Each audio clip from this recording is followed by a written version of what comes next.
Hello, this is Chad Burton. Sorry I haven't been on for a little while, had a few technical difficulties and whatnot. But did want to go over a few things with you today. I wanted to speak on evangelism. I just wanted to do a quick overview of something that may help a little bit. It's called the SALT theory. But before I get into that, I would like to mention that, God said to go out and preach the gospel to all. And he didn't really ask us. He told us we were commanded to. So it's very important that we do these things as a Christian. I believe that Christianity has more than just one part. In being that, it's because he said, make disciples of them all. So becoming a Christian is just believing, getting into the believing stage, and coming to Christ and letting down your self-awareness of yourself and letting God take control, and leaving it to Him. Now, by saying that is great. That is the best thing that you can do, coming to Christ. And we shouldn't take that lightly at all. But after you become a Christian, that is just the first step. Then you need to study. You need to put yourself in the Word. You need to go out. You need to disciple to all and move yourself more up to that disciple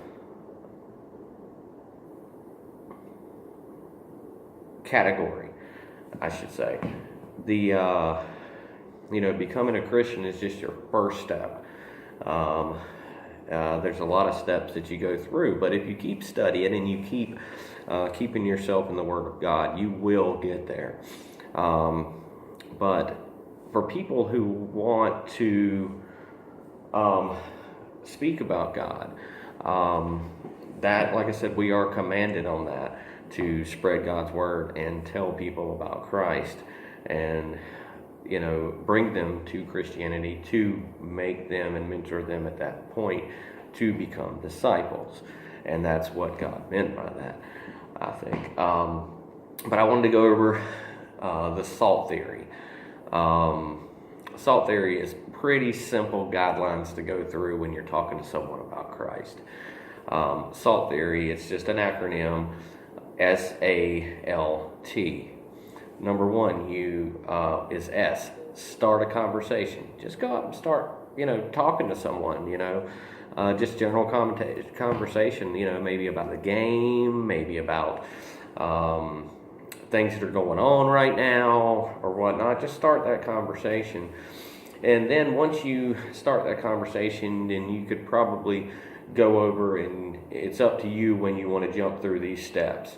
Then you can move over to A, which is ask questions. Ask them questions like, what do you believe? Do you believe that there is a God out there? Where do you think we go when we die? What do you think our main purpose in this world is for? Is it just to live and die, or is there an actual purpose for us being here? Just in general questions, just to strike up the question. There's a whole bunch of different venues you can go through, and depending on what your response is from the first questions you ask or the conversation, you kind of fill it out a little bit and go from there. The most important thing is which I think is the most important thing, is after you ask the questions, don't try to interrupt. Don't try to jump in and go, oh, God said this and God said that. Let them talk. Listen. L stands for listen. So SAL, we're on L. Listen to what they have to say. Let them finish their conversations. Try not to butt in. Try not to put your own 2 cents in. That way you're giving them the respect that they feel they need. If you try to just go out and contradict or say this or say that about what they're saying, then it could really turn them off, and the conversation stops right there. And then what you want to do is move over to T, which is tell your story. And this is an important one too. Tell your story. Try to be as honest as you can. Talk about the experiences that you have, things that God has changed in your life to make things better. When you come up to T, just tell them, say, I would like to share something with you about myself. And go into it. Say, like with me, before I came to God, I drank a lot. I had no thing for life. I just kind of floated around, and I knew God when I was little. I went to church, and I had walked away from God as a teenager, and did the bad things and messed in drugs and alcohol and you name it. I was going everything I could, going away from God, and there was always something missing again.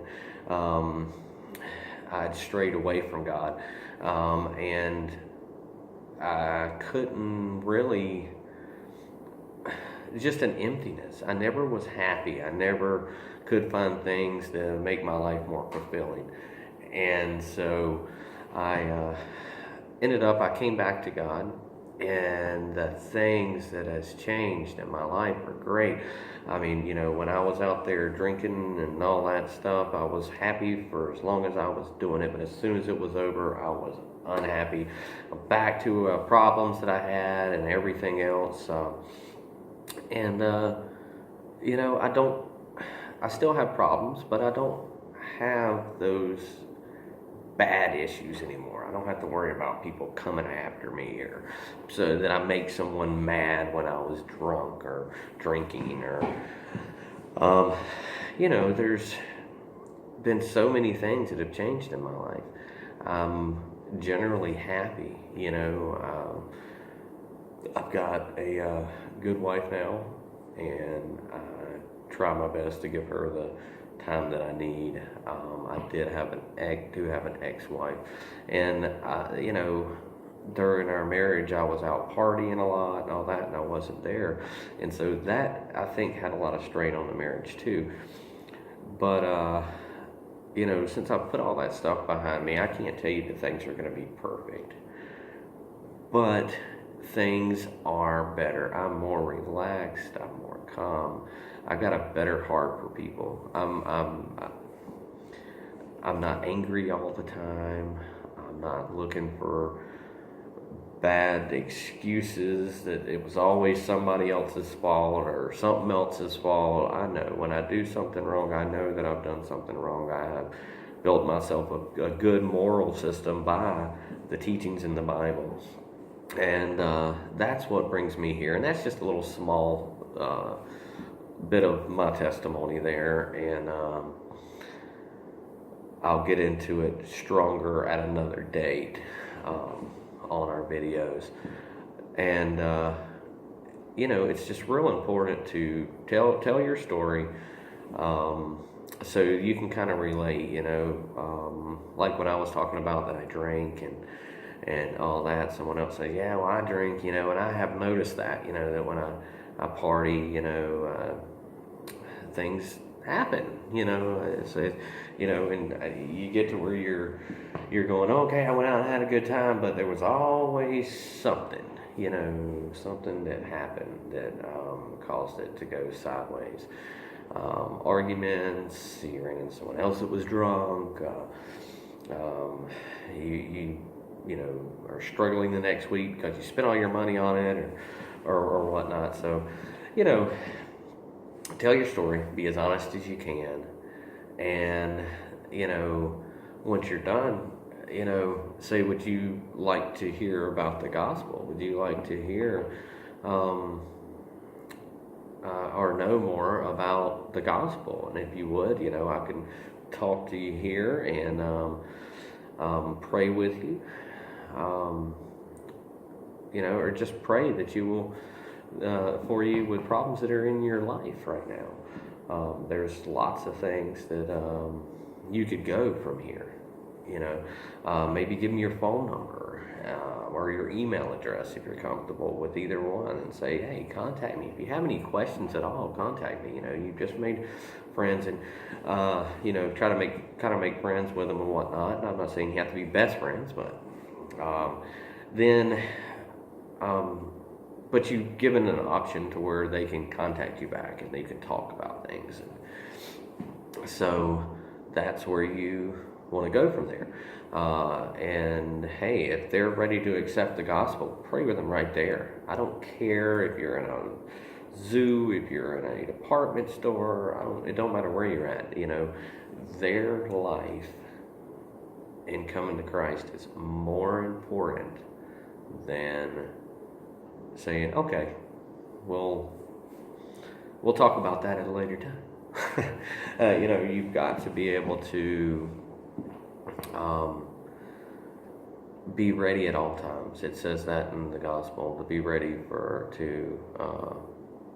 at all times. And if they ask you a question and you do not know the answer, don't give a made-up answer. Just tell them, look, I would be happy. I'm not 100% sure on that, but I will be happy to look it up. If you will be interested in talking to me again, I will be happy to. Either way, I'm going to study it because that's something that I need to be stronger on that question. And it's just, thank you for pointing that out, because I've just never thought about that. But if you would give me time to look it up or ask the pastor, or, I'm a pastor or something like that, I'll be happy to get back with you, because even if it's just an email, you could read it, and if you don't want to talk about it no more, you could just delete it. I will send you that one, and I will not answer back until you answer me back, or send me a message back. Be sure of that. Don't hound anyone. And like I say, give them your phone number, and not you ask for their phone number. And that's about all the time I've got for today. We'll take this back up, and we will go a little bit more in depth into it at going on into the next sessions. I'm going to be posting these in consecutive, so we can go over. I'm going to try to get one out per week, or per every 2 weeks, depending on time-wise, so that we can go through the whole SALT system. That was just kind of like an overview of things, and I want you to be prepared, and we will go over how to talk to believers. We will go over how to talk to non-believers, and, we will go over the gospel. You would be surprised how many of us, even as Christians, are weak in that perspective. And the more you know, the more confident you can be. And the more confident you can be, the more likewise you can talk to someone about Christ. And that's where we want to get to. Well, thank you for your time.